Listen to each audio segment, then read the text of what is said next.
আমি কাকো ঘোষ দিব নালাগে। আমাৰ জীৱিকা সখী বাইদেউসকলে আমাৰ ঘৰত আহি ঘৰৰ জিঅ' টেগিং কৰিব আৰু যদি বাইদেউসকলেও কিবা কাৰণত আমাৰ ঘৰৰ জিঅ' টেগিং নকৰে আমি নিজৰ ঘৰৰ জিঅ' টেগিং আমি নিজেই কৰিব পাৰিম। আমি কাকো 1 টকাও দিব নালাগে।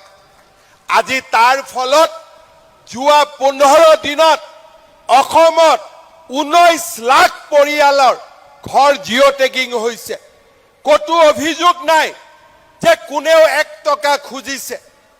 আজি আমি ৰাভা আশ্ৰমৰো প্ৰত্যেকজন দুখীয়া মানুহক মই আহ্বান জনাম, জীৱিকা সখী বাইদেউসকলক ঘৰত লৈ যাব, ঘৰৰ জিঅ' টেগিং কৰিব আৰু যদি কোনোবাই আমাৰ জিঅ' টেগিং নকৰে আমি 3 তাৰিখৰ পৰা 15 তাৰিখৰ ভিতৰত নিজৰ জিঅ' টেগিং নিজে কৰাৰ কাৰণেও আমি সুবিধা কৰি দিম, যাতে কাৰো ওচৰত আমি হাত পাতিব নালাগে।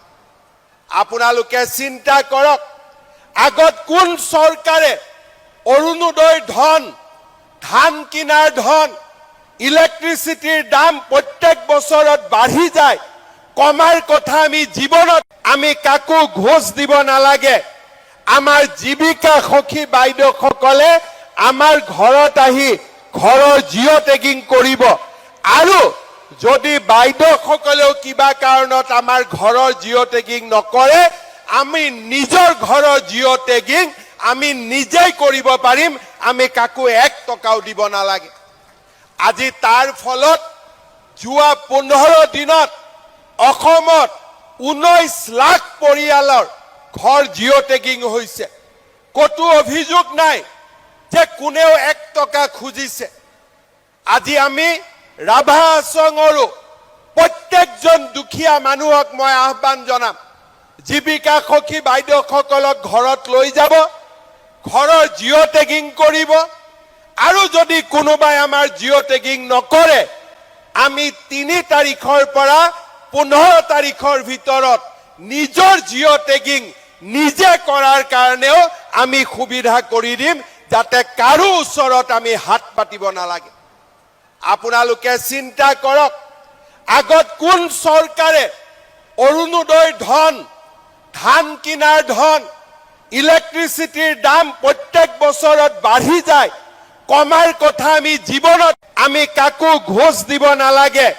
আমাৰ জীৱিকা সখী বাইদেউসকলে আমাৰ ঘৰত আহি ঘৰৰ জিঅ' টেগিং কৰিব আৰু যদি বাইদেউসকলেও কিবা কাৰণত আমাৰ ঘৰৰ জিঅ' টেগিং নকৰে আমি নিজৰ ঘৰৰ জিঅ' টেগিং আমি নিজেই কৰিব পাৰিম।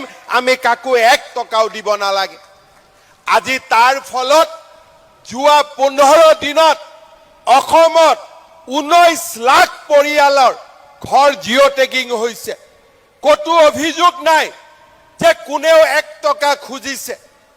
আজি আমি ৰাভা আশ্ৰমৰো প্ৰত্যেকজন দুখীয়া মানুহক মই আহ্বান জনাম, জীৱিকা সখী বাইদেউসকলক ঘৰত লৈ যাব, ঘৰৰ জিঅ' টেগিং কৰিব আৰু যদি কোনোবাই আমাৰ জিঅ' টেগিং নকৰে আমি 3 তাৰিখৰ পৰা 15 তাৰিখৰ ভিতৰত নিজৰ জিঅ' টেগিং নিজে কৰাৰ কাৰণেও আমি সুবিধা কৰি দিম, যাতে কাৰো ওচৰত আমি হাত পাতিব নালাগে। আপোনালোকে চিন্তা কৰক, আগত কোন চৰকাৰে অৰুণোদয়ৰ ধন, ধান কিনাৰ ধন, ইলেক্ট্ৰিচিটিৰ দাম প্ৰত্যেক বছৰত বাঢ়ি যায়, কমাৰ কথা আমি জীৱনত